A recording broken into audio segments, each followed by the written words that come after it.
Rise and shine, Mr. Freeman. Much like the first game, Half-Life 2 starts with a train journey after you're brought out of cold storage 20 years after the first game by the G-Man. I didn't see you get on. This train journey is much shorter.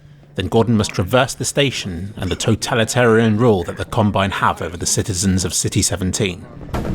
I thought so much of 17 that I... Are you the only ones on that train? My administration, welcome. Dr. Breen can be seen on the TV screens. Also known as the Administrator, he used to work at Black Mesa and is now a puppet for the Combine, sat atop the massive Citadel skyscraper that can be seen throughout this game. I thought it proud to call City 17. It isn't long before Gordon is detected and taken to a cell for questioning. But this turns out to be his old friend. It's me, Gordon. Barney from Black Mesa. Gordon, good to see you. Get in here, Gordon, before you blow my cover. He helps Gordon to escape. Half-Life 2's focus was on physics, and having to stack crates to get through this window serves as an early tutorial on how to interact with the objects in this game. You're then told to... Some players will do as they're told, but I suspect most will do this. Sleep hinges on one of the basic biological impulses, with all its associated hopes and fears. The Combine are regularly raiding flats, which is what's going on here. They have no reason to come to our place. Don't worry, they'll find one.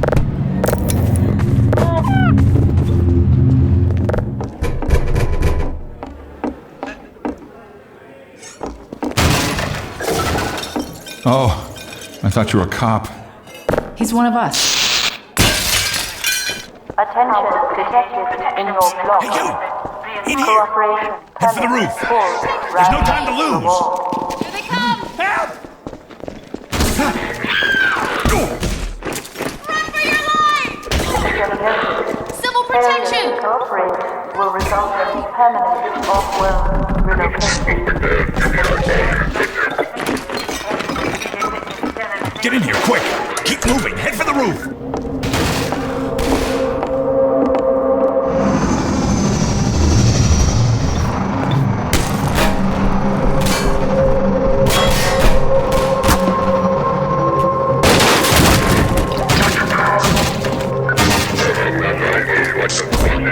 No, you don't! Dr. Freeman, I presume. Gordon is saved by Alex, who then takes him to Dr. Kleiner's lab. Man, a few words, aren't you? Nice to finally meet you. Uh-oh, everything all right, Dr. Kleiner? Oh, hello, Alex. Lamar has gotten out of her crate again. This is where he gets his HEV suit from the first game, plus a few upgrades. Here we go. Ah! Damn it, get it off me! Here, my pet. Hop up. No, not up there. Those are quite fragile. Oh, fie. Then he and Alex are to be teleported to Eli's hideout to help find a way to bring the Combine down. We'll send you to Eli's. Unfortunately, Dr. Kleiner's headcrab ruins the process and, in a scene kind of like the resonance cascade from Half-Life 1, Gordon is teleported to random places, including Dr. Breen's office. What's the meaning of this? Who are you? There he is! Oh, we're losing it again. The minute I saw, I'm all but certain it was Gordon Freeman. Eventually, he ends up just outside where he started. He is told by Barney to head for the canals, and is handed his iconic crowbar. I think you dropped this back in Black Mesa. Good luck out there, buddy.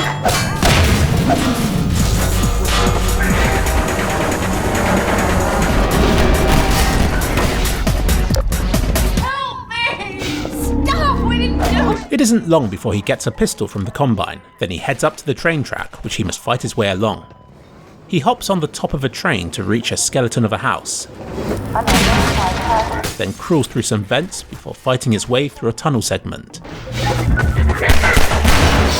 Eventually he drops down into the canals.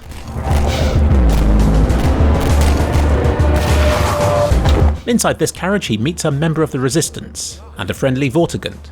In the first game these acted as enemies controlled by the suits that they wore, but in this game they're totally butt naked. This one heals Gordon up before he heads off. This is when he encounters the barnacle monsters. Help! He then clears out a Combine outpost and uses the gun turret to blow a load of stuff up. He then heads on to a series of watery tunnels.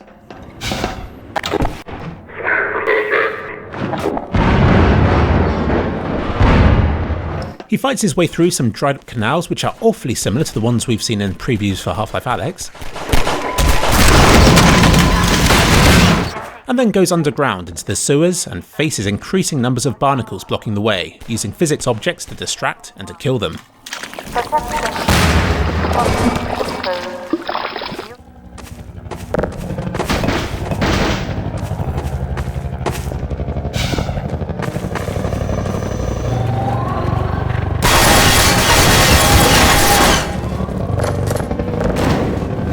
Get in here, hurry! Be glad you're not the guy they're looking for. Poor bastard doesn't stand a chance. You then face manhacks, which are annoying drones with blades attached.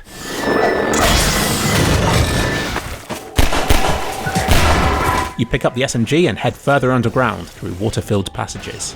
You come to this large puzzle room, with the goal being to raise the water level. The whole place is full of explosive barrels, which I triggered a bit too early to beat the manhacks this time. Bit like that bit from the first game, you need to clear the way for underwater objects to float to the surface to form a makeshift bridge. After a few more tunnels, you reach the surface again. The liquid here is toxic and must be avoided. This is also when you first encounter dangerous head crabs. The Combine are firing vessels filled with these creatures into populated areas to infect everybody. They also tunnel out of the ground from time to time. A bit like with the first game, you can make out how they make out with people, transforming them into zombies which you encounter soon after.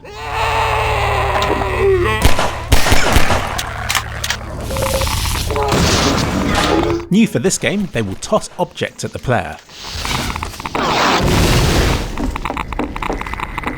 You reach an airboat, and the first vehicle chapter begins, after you figure out how to open this barrier.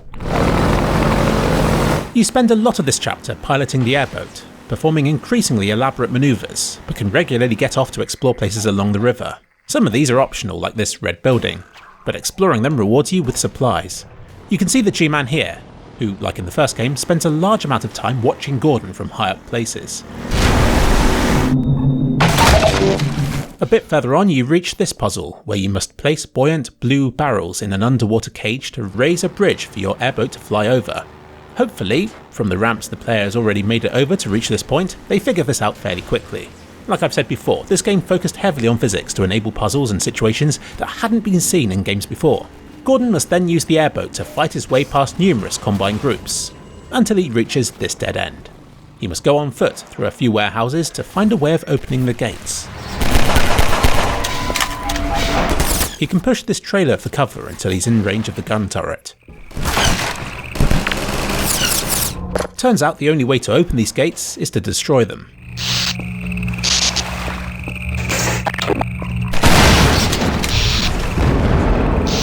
He fights his way back through the way he came,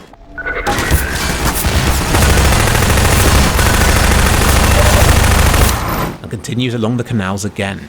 At points he must dodge homing rockets fired from APCs. He comes to this base, which he must battle his way through to open the next set of gates.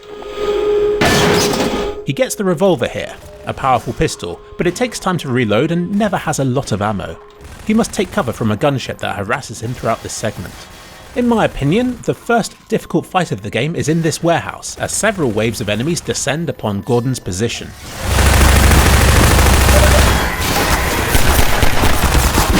After a few more rooms, he gets to the control panel and is able to fight back against the gunship, damaging it enough to get it to retreat. For now. With the gates open, he can carry on his way, but it isn't long before the gunship returns, this time with an unlimited supply of mines it regularly dumps in front of your airboat.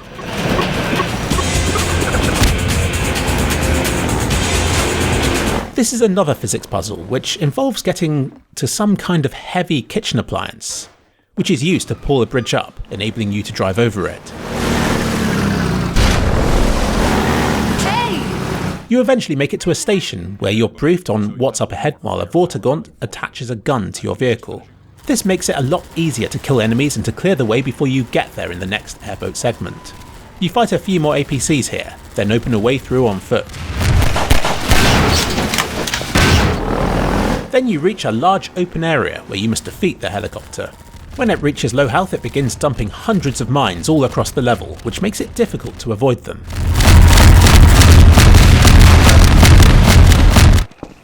You need to travel on foot to the control room here to open the dam. Then you drive the airboat through it, ending this part of the game.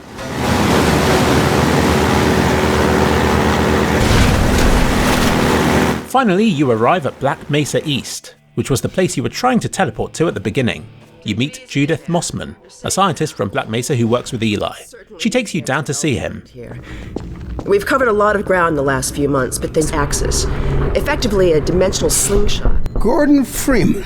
Then goes into a back room to be all sneaky and stuff. Let me just finish up some work and I'll see what I can dig up. Eli is a friendly fellow who loves to embarrass Alex in front of Gordon because that's what parents do. There's nothing Gordon can't handle, with the possible exception of you. Dad, please. Leave me. It doesn't take long to realise that Judith and Alex don't get on.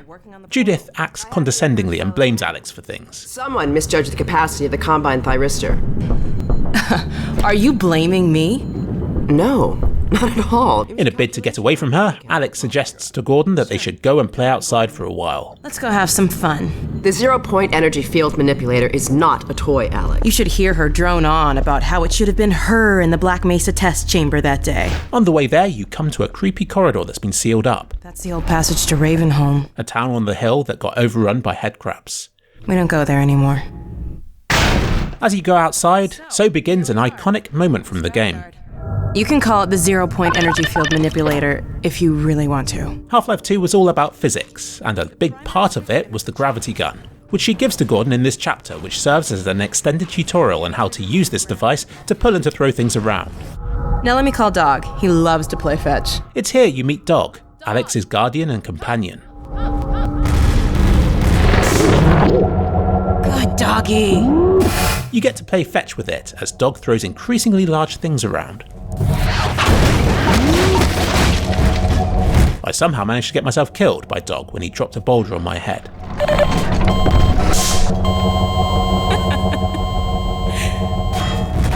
Dog also has a toy ball, which for fun I took with me for a while. Your game of fetch is interrupted by a Combine attack. Scanners! And you all rush back inside to help protect Eli. That's enough, Dog!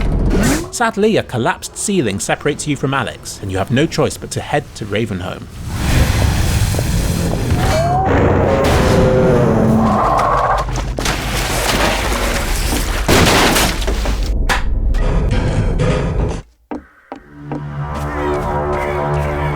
To proceed past the first room, you must use the gravity gun to pick up the saw blades, which are the most dangerous object you can fire, and it's great fun to cut enemies in half with these. A few rooms on, you hear a strange voice. Find these contraptions which, when turned on, instantly kill anything that gets too close. It's at this point that you meet Father Grigori, a priest who believes it is his purpose to rescue the townspeople from their terrible fate. Another life the same? I'll keep my eye on you. You must pass through this house to turn off the electric gate. On your way back, you encounter these black headcrabs. If they get you, you're reduced down to 1 HP. Your health recovers over time, but it leaves you temporarily vulnerable to any other kind of attack. You climb up above the street and meet Grigori again. Well done, brother. They can use his elaborate car traps to crush the zombies.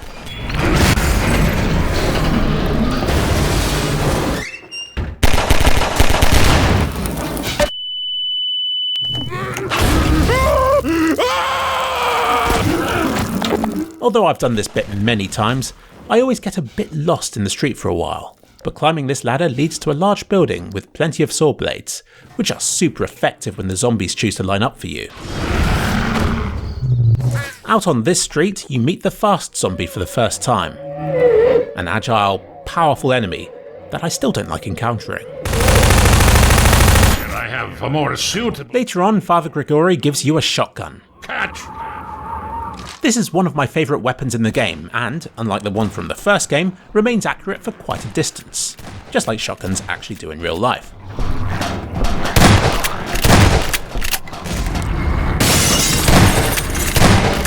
You then meet a poor person who's been killed by a poison headcrab. This enemy is especially strong and will chuck poison headcrabs at you if you get too close.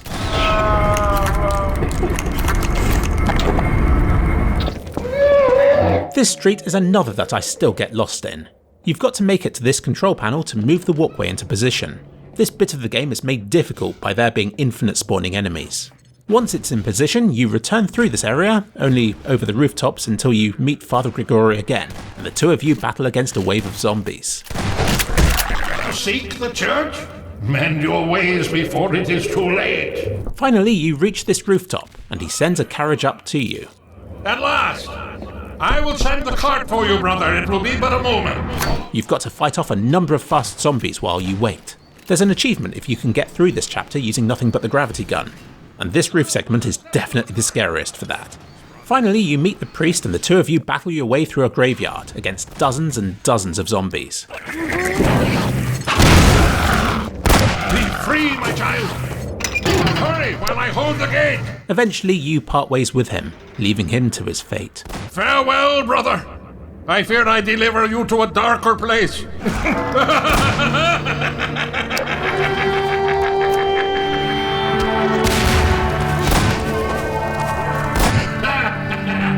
You head down a mine shaft, but it's not a long bit of the game. There are infinite headcrabs down here, so you're better off just rushing through here, over the fence and down into the water.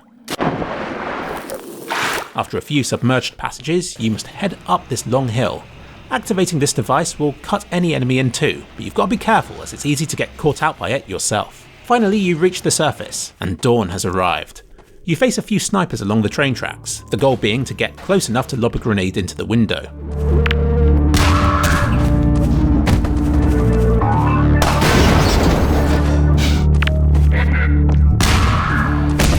You pick up the pulse rifle here. It's more powerful and accurate than the SMG, but has seriously limited ammunition. You fight your way into this warehouse and help the rebels to defeat a Combine attack. Who's hurt? Winston's been hit. Follow me. You get news that Alex's father's been kidnapped. Again. Alex is going to catch a train right at Nova Prospect, where he's being held, but expects you to travel along the antlion-infested coast using nothing but a dune buggy, armed with a Gauss gun. You get into the car, but the crane operator soon messes it up and drops you upside down, right in the middle of an antlion attack. This serves as a tutorial on how to flip your car the right way up again using the gravity gun, since this will probably come in handy, what with how bad the handling on this thing is. And then you're away on the coast segments, which are a bit like the canals were with the airboat, with vast open stretches to drive your vehicle along, punctuated by regular stops at buildings and outposts to keep things interesting. Antlions can't see, but they have a great sense of smell and will come out of the sand if you travel over it. After passing over the cliffs and through a tunnel, you come to this strange thumper device. This beats the ground, and while it's on, the antlions refuse to go near it. For fun, I explored this house, which has a poison headcrab hidden inside.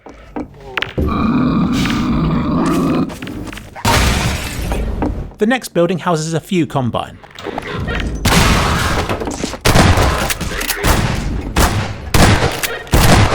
Then, using these binoculars, you can make out a rebel camp up ahead, with the G-Man speaking with their leader. But what about? You eventually reach it in your vehicle and are told to head down to the basement, where you're given a quick lesson on how to use the rocket launcher. This steerable rocket launcher is our best bet for taking down a gunship. Suddenly, the place is attacked by a gunship, and you've got to run about firing rockets at it. But unless you wobble your mouse about like crazy, it'll just shoot your rockets down. That's why I look like I'm drunk in these sequences.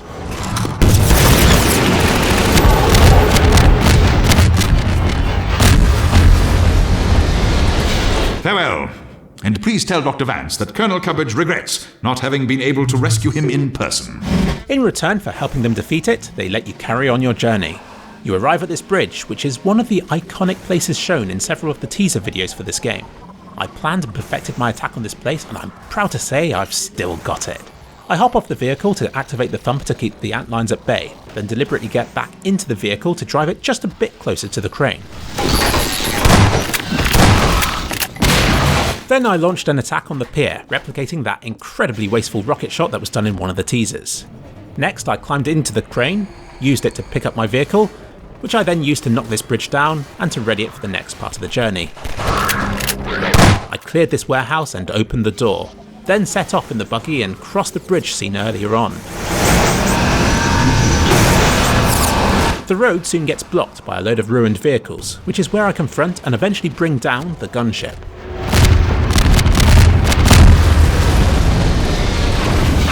Then I cleared the way and carried on.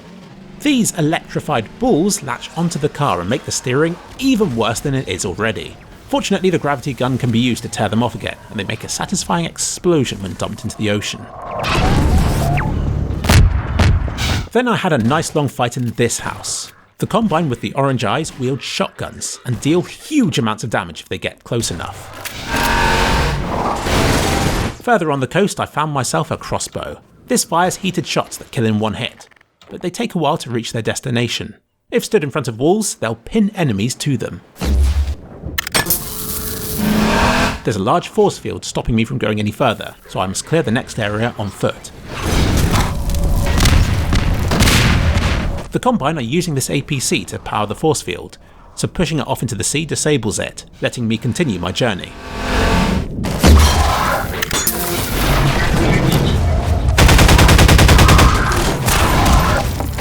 Inside this house is an encounter that has terrified everybody I've seen play it.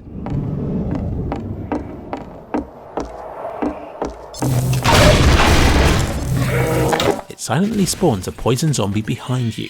If you don't expect it, you will need a new pair of underwear. Right, so there's another force field on this large bridge that's stopping you from going any further, so you've got to travel underneath it in one of my favourite sections of the game. There's just something peaceful about this.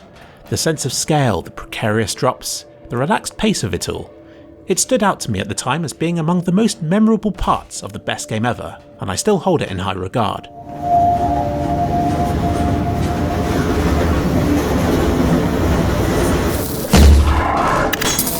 But this all changes once you reach the other end. There's an especially hard and long fight against the Combine.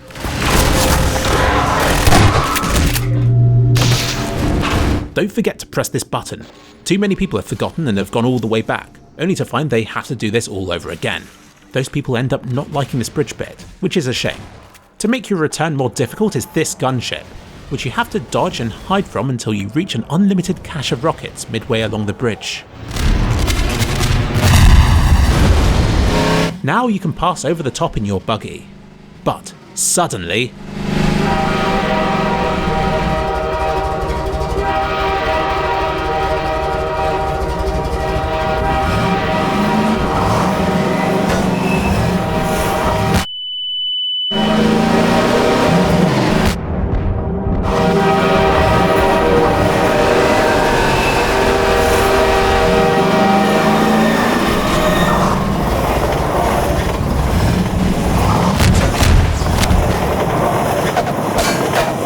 There we go.